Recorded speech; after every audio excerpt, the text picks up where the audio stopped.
Na aula 16 do curso de Criatividade, Inovação e Facilitação, iremos apresentar mais uma ferramenta do pensamento lateral, os 5 porquês da Toyota. A ferramenta 5 porquês da Toyota estava na lista da aula 7. Aqui está um resumo da ferramenta 5 porquês da Toyota. Conforme apresentado na aula 15, a pergunta por quê remete a causas passadas.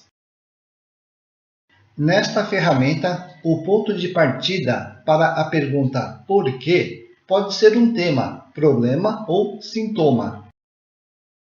Em seguida, repetimos a pergunta por quê para a resposta quantas vezes forem necessárias, até descobrir a causa raiz ou diagnóstico.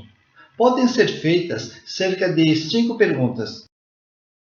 Aqui temos um exemplo com o tema resistência a inseticidas, no qual foram feitas 3 perguntas. Começando com o tema resistência a inseticidas e aplicando a pergunta 3 vezes, obtivemos as seguintes respostas. 1. Não houve alteração no inseticida. 2. Não foi realizado teste de eficácia.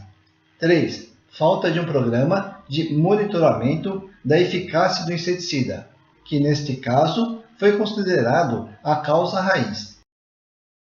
Aqui temos um exemplo com o mesmo tema, resistência a inseticidas, no qual foram feitas 5 perguntas. Neste caso, após as 5 perguntas, a causa raiz foi a falta de conscientização sobre a importância da rotação de inseticidas. Retomando esse esquema sobre a arte de formular perguntas poderosas, os 5 porquês são mais uma ferramenta do pensamento lateral que nos ajuda a elaborar novas perguntas, tanto em sessões de facilitação quanto nos prompts de inteligência artificial.